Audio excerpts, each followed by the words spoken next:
Hi friends, कैसे हो? आशा करता हूँ कि सब बढ़िया से होंगे, मज़े में। दोस्त, आज मैं फिर से अगला वीडियो लेकर के आया हूँ। तो चले बिना देर किए मैं अपनी क्लास स्टार्ट करता हूँ। दोस्त, इसके पहले हम तुम लोग को बता चुके हैं कि बर्ड क्या होता है। इसके पिछला वीडियो में बताए थे कि बर्ड क्या होता है, सेंटेंस क्या होता है, इसके बारे में। ठीक है। वर्ड हम तुम लोग को बताए थे कि जब एक से अधिक लेटर को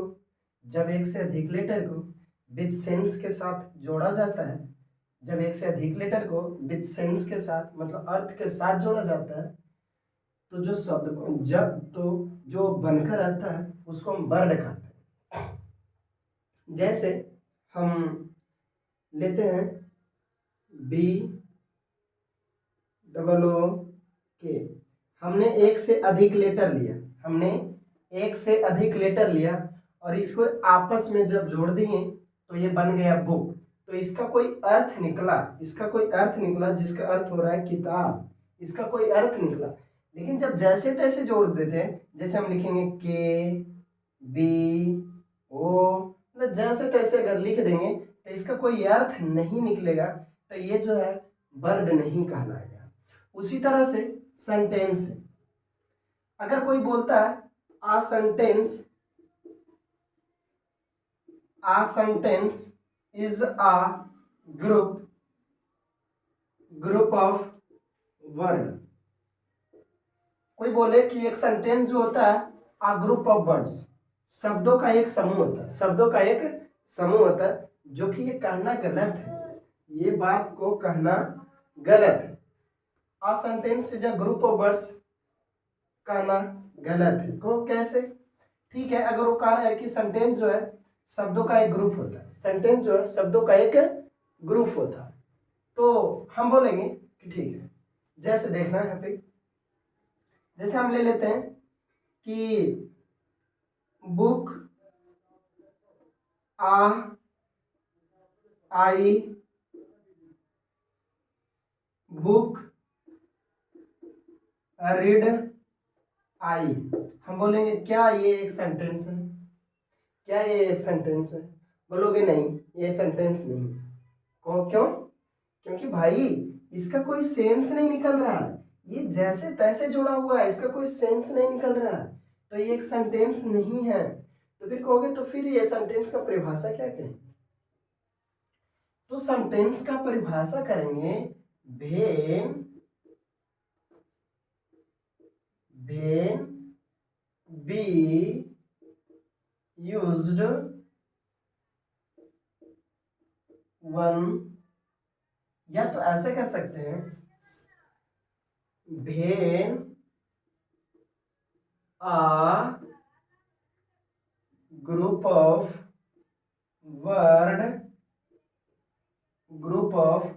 birds is when a group of birds is used with sense। क्या लिखे हैं? जब a group of birds, शब्दों का एक ग्रुप यूज्ड किया जाए विथ सेंस का साथ यूज किया जाए, देन तब वो ग्रुप ऑफ वर्ड क्या कहलाएगा? एक सेंटेंस कहलाएगा। लिखें when a group of words is used with sense. जब शब्दों का एक ग्रुप जो है विथ सेंस के साथ यूज किया जाए, तब ये group of words then that group of words is called, then the group of words is called sentence। क्या लिखे? जब आ ग्रुप ऑफ वर्ड्स, शब्दों का जब एक ग्रुप यूज किया जाए विथ सेंस, मतलब तो, एक यहाँ पर कंजक्शन जुड़ा हुआ, दोबारा से दे नहीं लिख सकते कॉमा। तो ग्रुप ऑफ बर्ड्स मतलब वो ग्रुप ऑफ बर्ड्स जो सेंस के साथ जोड़ा गया है, तो वो group of birds is called, उस शब्दों के समूह को हम क्या बोलेंगे, सेंटेंस बोलेंगे। वैसा वैसा ग्रुप ऑफ बर्ड्स, वैसा ग्रुप ऑफ बर्ड्स, जैसे हम बोलेंगे, हम यही वाला लिखते हैं, यही वाला सेंटेंस लिखते हैं, आई रीड आ बुक। देखो क्या लिखे हैं, when a group of birds, जब शब्दों का एक ग्रुप जो है यूज किया जाए सेंस के साथ, then the group of birds, तो वो शब्दों का ग्रुप जो है, वो शब्दों का ग्रुप क्या कहलाएगा, एक सेंटेंस कहलाएगा। जब से जैसे एक दो तीन शब्द यहाँ हमने ले लिया, तो तीनों शब्द को विथ सेंस के साथ जब हमने जोड़ा तो ये कहलाएगा एक सेंटेंस, और इसका एक अर्थ निकल रहा है। जैसे आई रीड अ बुक, मैं एक किताब पढ़ता हूं, तो ये एक सेंटेंस हो। मतलब कि कोई सेंटेंस अगर लिख रहे होते हैं तो उसमें अ ग्रुप ऑफ वर्ड्स रहता है, ये बात सही है, उसमें अ ग्रुप ऑफ वर्ड्स रहता है, लेकिन विथ सेंस के साथ रहता है, उसका कोई ना कोई सेंस निकलना चाहिए। ऐसा नहीं कि जैसे तैसे हम कोई वर्ड लिख दिए और बोले कि हाँ लो अ ग्रुप ऑफ वर्ड लिख दिए, ये एक सेंटेंस हो गया, नहीं, ऐसे नहीं।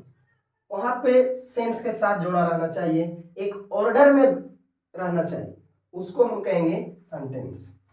तो आशा करते हैं कि ये समझ में आया होगा। अब सेंटेंस को बनाने के लिए दोस्त, सेंटेंस को बनाने के लिए हमें क्या क्या आवश्यकता पड़ सकता है, तो हमें सब्जेक्ट की आवश्यकता पड़ सकता है, हमें सब्जेक्ट की आवश्यकता पड़ सकता है, क्या पड़ता है। उसके बाद क्या हो सकता है, उसके बाद वर्ब की आवश्यकता पड़ता है, उसके बाद ऑब्जेक्ट की आवश्यकता पड़ता है। अब सब्जेक्ट क्या होता है, वर्ब क्या होता है, ऑब्जेक्ट क्या होता है, इसकी हम चर्चा करेंगे इस वीडियो में दोस्त। तो पहले हम सब्जेक्ट बताएंगे कि आखिरकार सब्जेक्ट क्या होता है, आखिरकार ये सब्जेक्ट क्या होता है। देखो दोस्त, सब्जेक्ट को हमें जानना इसलिए जरूरी है क्योंकि जब तुम कोई सेंटेंस लिखोगे, कोई भी सेंटेंस जब लिखोगे तो उसमें सब्जेक्ट की आवश्यकता पड़ेगा, उसमें एक सब्जेक्ट की आवश्यकता पड़ेगा, तब तुम एक सेंटेंस लिख सकते हो, तब अ ग्रुप ऑफ वर्ड्स बढ़िया से लिख सकते हो। जब तुम्हें सब्जेक्ट ही नहीं पता रहेगा तो तुम सही से सेंटेंस नहीं लिख सकते हो। इसलिए सब्जेक्ट का जानकारी होना बहुत जरूरी है कि आखिरकार सब्जेक्ट क्या है। ठीक है, तो किसी सेंटेंस को निर्माण करने के लिए हमें सब्जेक्ट की आवश्यकता पड़ता है, इसलिए हमें सब्जेक्ट के बारे में जानना जरूरी है। तो अब हम सब्जेक्ट के बारे में जानते हैं। देखो सब्जेक्ट क्या क्या हो सकता है, तो सब्जेक्ट नाउन हो सकता है, सब्जेक्ट प्रोनाउन हो सकता है, सब्जेक्ट जो है नाउन हो सकता है, सब्जेक्ट जो है प्रोनाउन हो सकता है, सब्जेक्ट जो है 2+V1 हो सकता है, सब्जेक्ट जो है हमारा सब्जेक्ट जो है हमारा V4 हो सकता है। इतना सारा जो है सब्जेक्ट का काम कर सकता है, मुख्य रूप से इतना ही काम करता है। सब्जेक्ट का काम नाउन कर सकता है, सब्जेक्ट का काम प्रोनाउन कर सकता है, सब्जेक्ट का काम 2+V1 कर सकता है, सब्जेक्ट का काम V4 कर सकता है। सब्जेक्ट का काम इतना इतना कर सकता है, और एरर में देता है गलती में एडजेक्टिव। एडजेक्टिव जो है सब्जेक्ट का काम नहीं कर सकता है, केवल हम एडजेक्टिव की बात करते हैं तो ये सब्जेक्ट का काम नहीं कर सकता। ठीक है, V3 ये सब्जेक्ट का काम नहीं कर सकता, V2 ये सब्जेक्ट का काम नहीं कर सकता। ये जो है एडजेक्टिव हो गया, V3 हो गया, V2 हो गया, ये सब्जेक्ट का काम नहीं कर सकता, ये सब्जेक्ट का काम नहीं कर सकता। सब्जेक्ट का काम करेगा नाउन, प्रोनाउन, 2+V1 और V4 का। तो आइए दोस्तों हम सब्जेक्ट की अब परिभाषा जान लेते हैं कि आखिरकार सब्जेक्ट कहते किसको। हमें सब्जेक्ट क्यों जानना है? क्योंकि कोई सेंटेंस को लिखने के लिए हमें सब्जेक्ट की आवश्यकता पड़ता है, इसलिए हमें सब्जेक्ट के बारे में जानना बहुत जरूरी है कोई सेंटेंस लिखना चाहते हैं तो। अब सब्जेक्ट क्या हो सकता है? जैसे नाउन हो सकता है, प्रोनाउन हो सकता है, टू प्लस वी1 हो सकता है और वी4 हो सकता है। ठीक है, आते हैं सब्जेक्ट का परिभाषा लिख लेते हैं। अब ऐसे प्रचलन में रहता है कि सब्जेक्ट जो वह जो काम करता हो, वह जो काम करता हो उसे सब्जेक्ट कहते हैं।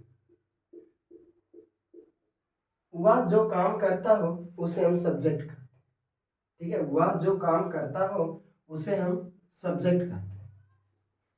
केवल इतना ही बोलना ये जरूरी नहीं है, केवल इतना ही बोलना सही नहीं है।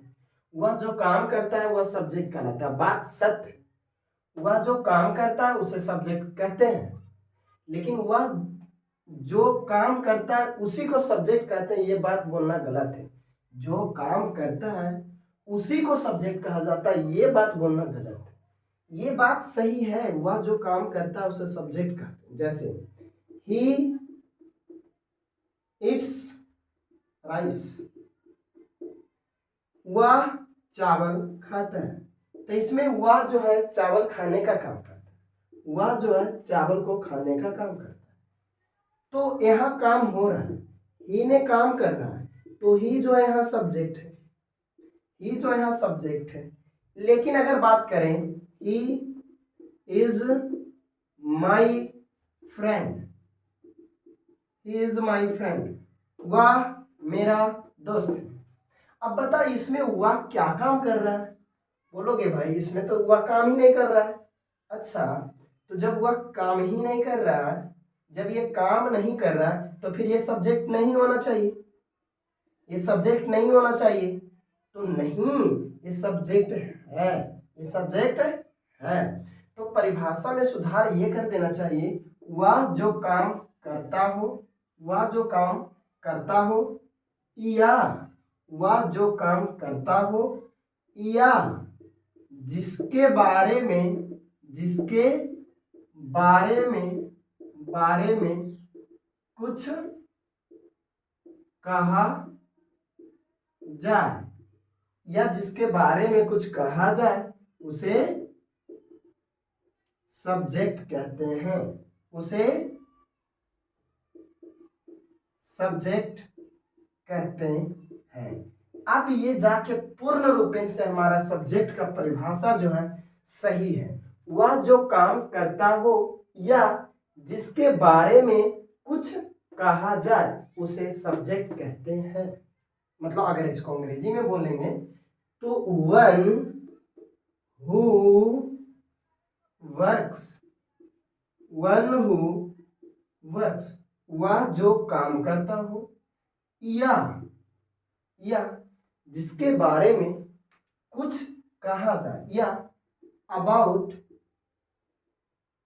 या समथिंग इज कॉल्ड, या something is called about,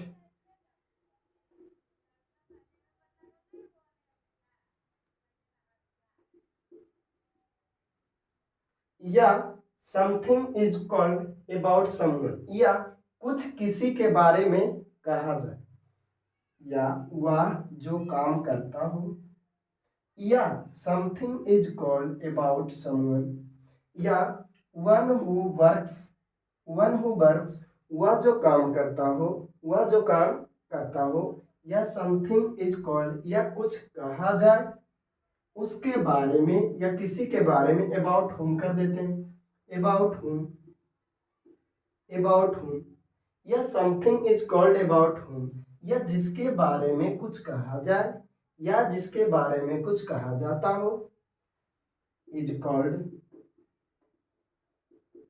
is called क्या कहते हैं, इज कॉल्ड सब्जेक्ट।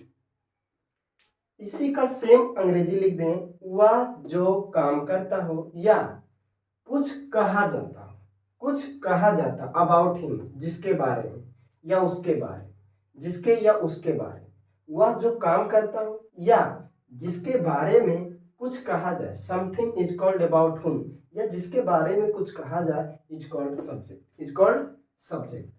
आते हैं, जैसे हमने लिख दिया I play cricket, I play cricket, I play cricket, और एक लिख दिया आई एम आ टीचर। तो दोस्त यहाँ जो है मैं क्रिकेट खेलता हूँ, यहाँ आई जो है क्रिकेट खेलने का काम कर रहा है, अपने आई क्रिकेट खेलने का काम कर रहा है, लेकिन इस सेंटेंस में काम हो रहा है, आई जो इस सेंटेंस में काम कर रहा है, लेकिन इस सेंटेंस में आई कोई काम नहीं कर रहा है, कह रहा आई एम आ टीचर।